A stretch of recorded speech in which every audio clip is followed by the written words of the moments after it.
என் இனிய நல் உயிரின் உறவின் உறவுகளே, தூய ஆவியானவரின் துணை நம்மில் என்றும் நாம் இன்று 7/7/25 இருக்கின்றோம்.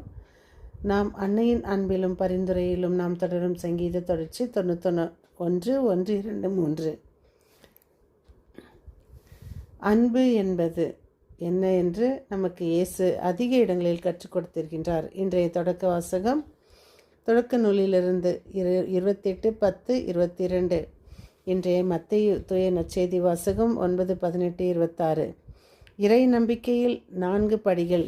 இன்றைய நற்செய்தியில் இயேசு 2 அடையாளங்களை புரிவதை நாம் காண்கிறோம். முதலாவது அடையாளத்தில் பெண்ணொருவர் 12 ஆண்டுகளுக்கு பிறகு ஆண்டவர் இயேசுவை ஆடையை தொட்டதால் குணமாகிறார்.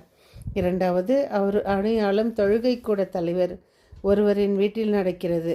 12 வயது சிறுமி ஒருத்தி இயேசுவால் உயிர்க்கப்படுகிறார்.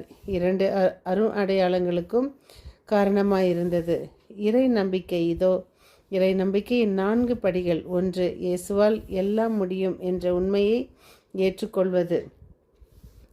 இயேசுவை தேடுவது. நமது தேவையை சொல்லாலோ செயலாலோ இயேசுவிடம் எடுத்து சொல்வது. இயேசு சொல்வதை செய்வது. கடவுள் முதல் வாசகத்தில் நான் உன்னோடு இருப்பேன், உன்னை கைவிட மாட்டேன், தொடக்க நூல் 28:15 அதில் கூறியிருப்பது போல. ஆம், இயேசு இத்தனையும் நாம் உலகில் அன்புக்காக எல்லாவற்றையுமே நமக்கு விட்டு சென்றார். அன்பு என்பது என்ன? இவ்வுலகில் நாம் பெறுவதில். ஆனால் இயேசுவின் அன்போ எதையும் எதிர்பார்க்காமல் கிடைக்கும் அன்பு.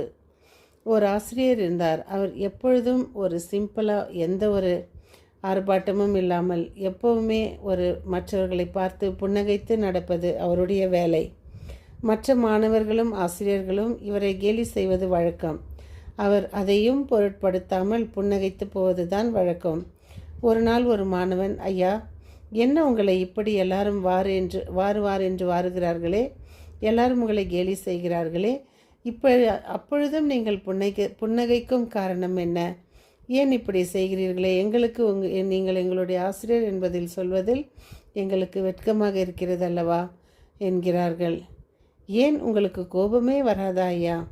அப்பவும் அவர் பார்த்துவிட்டு புன்னகைத்து போகிறார். உடனே அந்த புன்னகையை கண்ட அந்த மாணவர்கள், ஐயா, இது என்ன? நாங்கள் பாத்திரம் அறிந்து பிச்சையிட என்பதை நீங்கள் தானே சொல்லிக் கொடுத்தீர்கள் என்று. ஆனால் அன்பு என்பது பிச்சையிடும் பாத்திரம் அல்ல. பிச்சை போடுவதற்கு அது ஒரு சாதாரண விஷயம் அல்ல. அன்புக்கு பாத்திரம் கிடையாது. அன்பு பிச்சை பாத்திரமும் அல்ல. அது ஒரு அக்ஷய பாத்திரம். கொடுத்தாலும் குறையாமல் இருக்க அல்ல குறையாத ஒன்று அந்த அன்பு என்பது தான் அப்பாத்திரம் என்கிறார். ஒருவரிடம் என்ன இருக்கோ அதைத்தானே ஒருவர் கொடுக்க முடியும். என்னிடம் இருப்பது அது தானே. என்னிடம் இருப்பது புன்னகை மட்டுமே உங்களிடம் நான் கொடுக்க என்கிறார். அதுபோல் அவரிடம் கேலி கிண்டலும் செய்தவர்கள் அப்படியே அசந்து போகிறார்கள். அந்த மாணவனும் தலை குனிந்து போகிறான். ஆனால் என்னிடம் என்ன இருக்கோ அதைத்தானே நான் ஒருவருக்கு கொடுக்க முடியும் என்ற அந்த வார்த்தை அவர்களை ஊடுருவுகிறது. ஏனென்றால் ஒருவரிடம் அன்பிருந்தால் அன்பை கொடுப்பார்கள். பகைமை, வெறுப்பு, மனக்கசப்பு, தேவையில்லாத கேள்விகள், முரண்பாடுகள் இவை இருந்தால் அவர்கள் அதைத்தானே கொடுப்பார்கள். ஆனால் அவர்களிடம் இருந்ததோ கேலியும் கிண்டல் தானே. அதனால் இந்த மாணவர்களுக்கு வெட்கமாகிவிட்டது. இதைத்தான் இயேசு நமக்கு பல வழிகளில் எடுத்து சொல்லியிருக்கிறார்.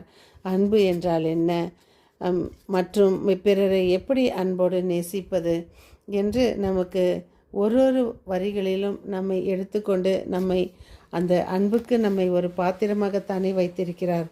ஆனால் நம்ம அந்த பாத்திரத்தில் இருப்பதை நாம் அல்லவா வைத்துக்கொள்கிறோம். பிறரிடம் நாம் எதிர்பார்க்கிறோம். அவர்கள் என்னை அன்பு செய்யவில்லை, அவர்கள் என்னிடம் பேசவில்லை, அவர்களிடம் என்னிடம் சொல்லவில்லை, அவர்களிடம் என்னிடம் வந்து எதையும் கேட்கவில்லை. ஏன்? நாமும் மனிதர்கள் தானே. ஒருவரை ஒருவர் புரிந்து கொள்வதில் நமக்கும் தானே அறிவு மற்றும் அனைத்தையும் இறைவன் நமக்கு கொடுத்திருக்கிறார். பிறரை புரிந்து கொள்வதில் நாம் எப்படி நாம் தாழ்த்துகிறோமோ, பிறரை ஏற்றுக்கொள்வதில் நம்மை எப்படி நம்மை தாழ்த்தி மற்றவர்களுக்காக வாழ முயற்சி செய்கிறோமோ அந்த இடத்தில் இறைவன் நம்மோடு இருப்பார். இதோ அந்த ஆசிரியர் என்ன நடந்தாலும் மாணவர்களுக்கு அவர் கொடுத்தது அந்த புன்னகை ஒன்றே. அவரிடம் இருந்த அதை கண்ட மாணவர்கள் மற்றும் அந்த ஆசிரியர்கள் திருந்தி அந்த ஆசிரியரைப் போல வாழ ஆரம்பித்தார்கள். நாமும் இறைவனுடைய வார்த்தைகளை தினம் கேட்கிறோம், தினம் உட்கொள்கிறோம். ஆனாலும் நம் வாழ்க்கை எங்கு இருக்கிறது என்பதை நாம் சிந்திப்போம். மீண்டும் சந்திக்கும் வரை உங்கள் அன்பு தோழி.